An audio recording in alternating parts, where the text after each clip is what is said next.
యెహెజ్కేలు గ్రంథము 14వ అధ్యాయము 14వ వచనాన్ని ఒక్కసారి మనం చదువుకుందాం. ఏమన్నాడు అక్కడ? ముగ్గురు పేర్లు చెప్తూ ఉన్నాడు. ఒకటి నోవాహును, రెండోది దానియేలును, మూడోది యోబు. ఈ మూడు పేర్లకి సంఘము బలపరచబడడానికి నీకేంటి? దేంట్లో బలంగా ఉండాలి? దేంట్లో బలంగా ఉండాలి? ఒక మాట చెప్తున్నాడు. ఏమని చెప్తున్నాడంటే నోవాహు అన్నాడు. ఏమని చెప్పండి? నోవాహు. నోవాహు ఎటువంటి వాడు అంటే కనుక దేవుడు నోవాహుతో మాట్లాడుతున్నాడు. నోవాహు, ఇదిగో మీరు ఒక వాడను చేసుకోండి. ఈ భూమిని నేను జలమయముతో వర్షముతో ఈ భూమిని తుడిచి వేస్తాను. ఏం చేస్తాను? వర్షంతో ఏం చేస్తాను? తుడిచి వేస్తాను. నోవాహు దేనికి సూచనగా కనబడుతున్నాడంటే కనుక నువ్వు దేంట్లో బలంగా ఉండాలి అంటే కనుక ఓర్పులో బలంగా ఉండాలి. ఓర్పు. నోవాహు ఓర్పు ఉంది. ఎటువంటి ఓర్పు అంటే కనుక నోవాహు 120 సంవత్సరాలు ప్రతి ఒక్కరికి కూడా దేవుడు జలమయము చేయబోతూ ఉన్నాడు. ప్రతి ఒక్కరు వాడలోకి రండి అని ఎవరికి చెప్పినా కూడా ఎవరు కూడా నోవాహు మాట వినలా. నోవాహు మాట వినలేదు కదా, నేను చెప్పాలి అని ఆగలా.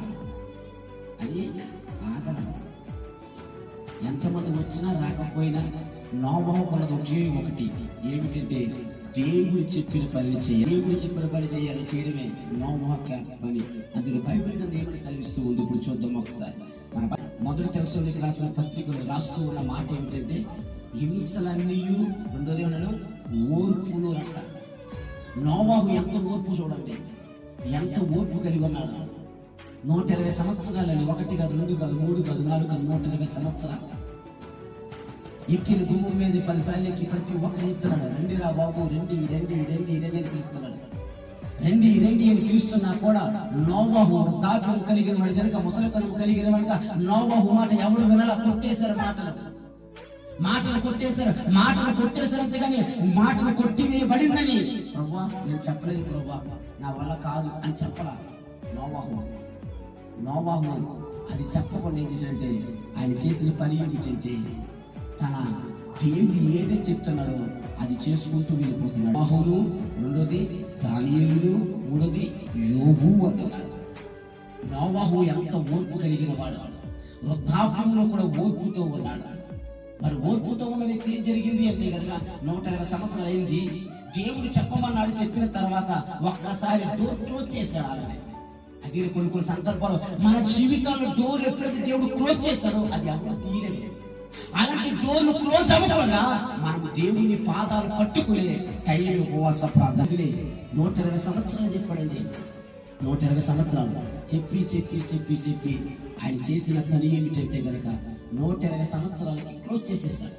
100 సంవత్సరాలు చెప్పండి, క్లోజ్ అయిపోయింది 100 సంవత్సరాలకి. ఇప్పుడు చెప్పిన వారి పరిస్థితి ఏంటి? వినని వారి పరిస్థితి ఏమిటి?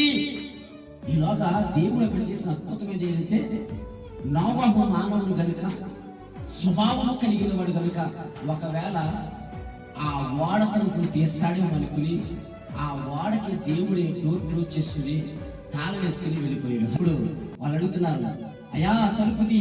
ఏం చేస్తాడు? తలుపుతి.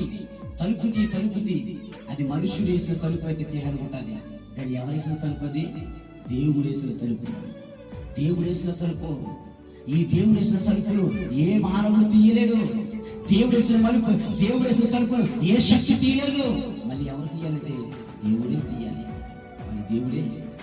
అందుకే మన జీవితంలో కొన్ని సందర్భాలు దేవుడు తలుపులు డోర్లు క్లోజ్ చేయకూడదు. ఆయన దగ్గర మనం ప్రాధేయపడడానికి, ప్రాకులాడడానికి దేవుడు మనకిచ్చే మంచి పనులు ఏమిటంటే ఉపవాస ప్రార్థన.